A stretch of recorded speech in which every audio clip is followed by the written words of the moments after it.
Hello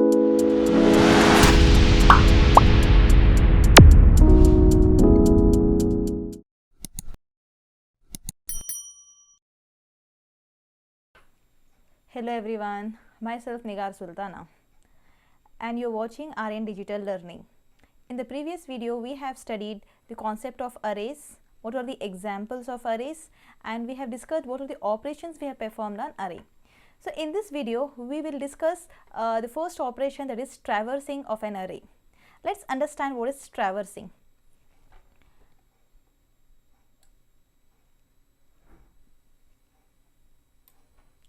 As I have told you, traversing is one of the important operation we perform on array. So accessing all the elements of an array is nothing but traversal of an array.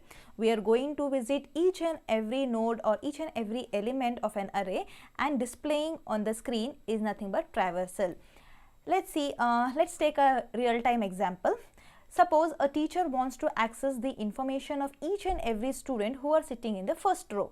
Now what the teacher does, the teacher goes to the first student and access the details.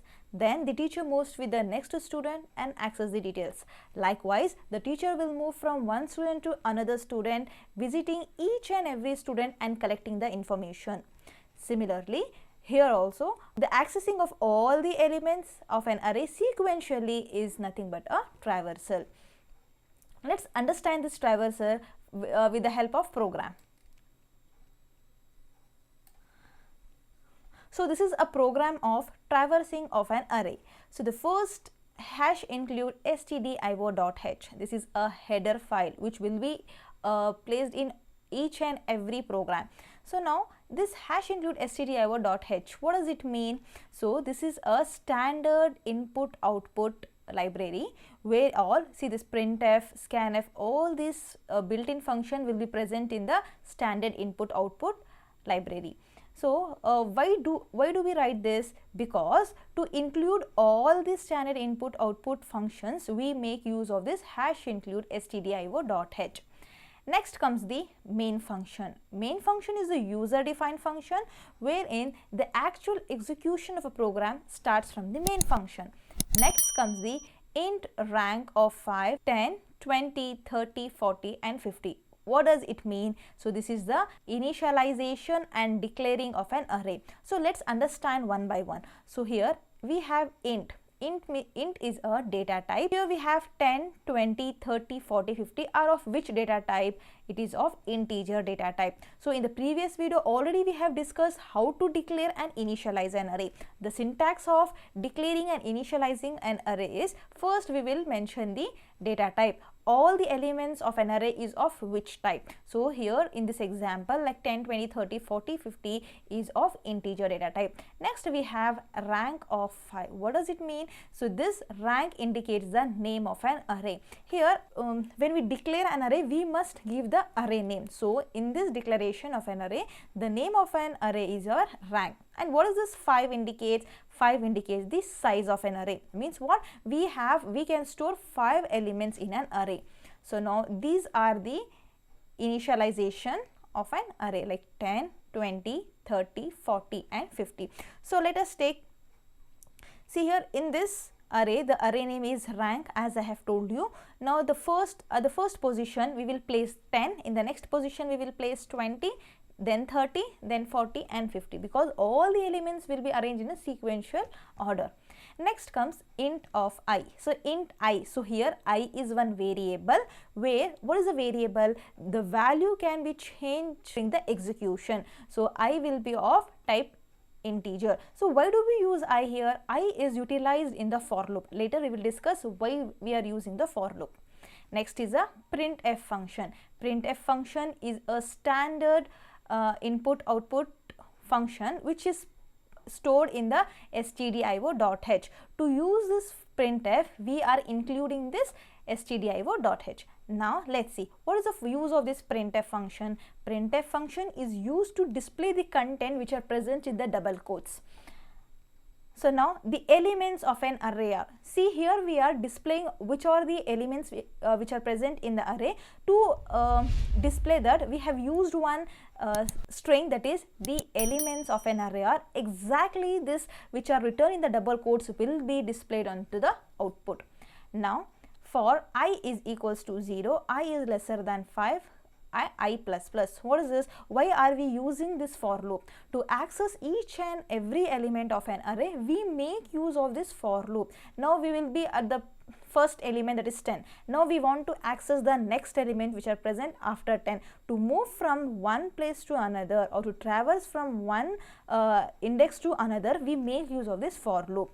See, now I have declared I here. Okay, without declaring I, you cannot initialize the value of I. So initially the value of I is 0. So you might be knowing the syntax of for loop. What is the syntax of for loop? First we use the for, next inside the bracket we must use the initialization. So value of initializing, that is the I value, will be initialized to 0. After initialization we must give condition that I must be lesser than or greater than what number, that is I is lesser than 5. At last we will give the increment or decrement. Now let's start how to traverse the elements of an array. So this is an array of named rank. We have 5 sides, that is 1, 2, 3, 4 and 5. Now before we traverse, initially the value of I will be 0. So now I is as 0. Now let's see. So now I have initialized that I value is 0 initially. Now let's see the condition, that is 0 lesser than 5?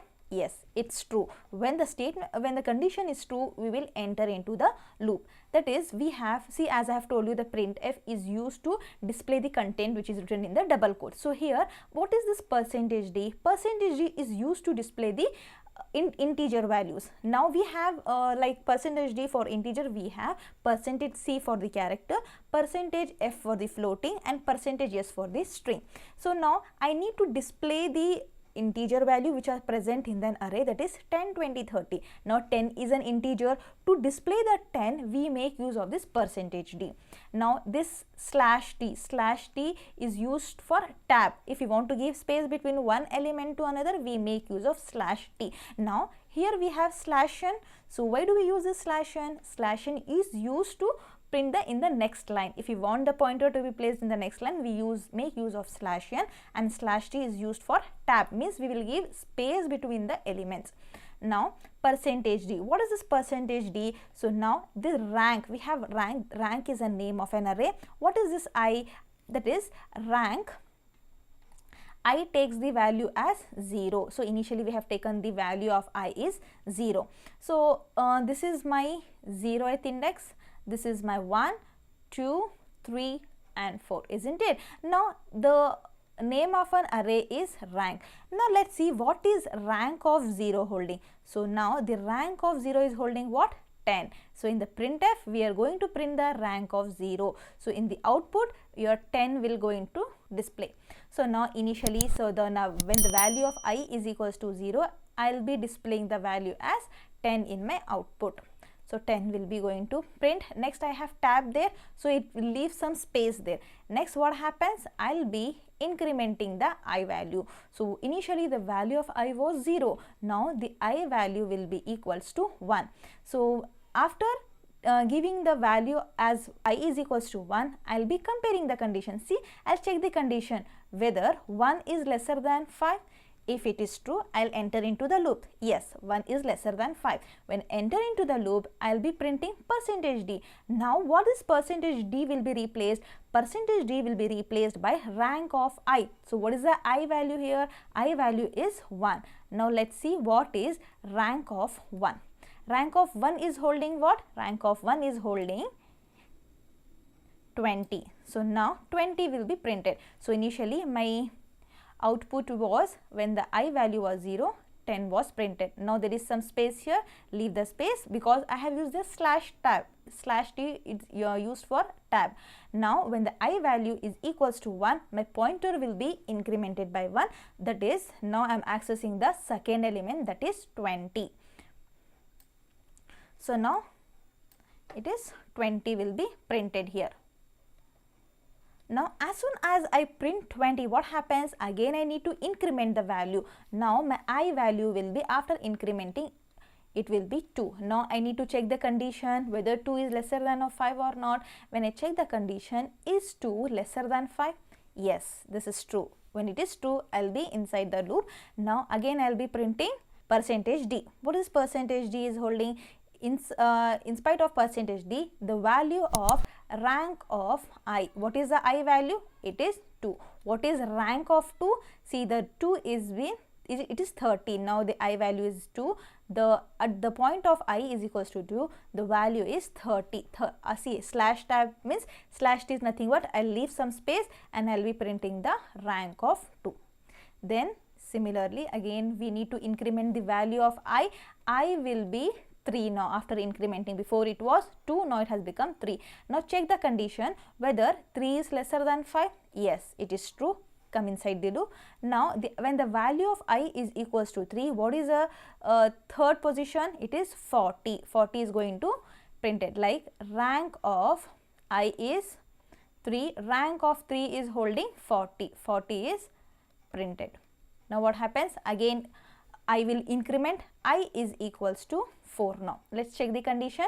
Is 4 lesser than 5? Yes, it is true.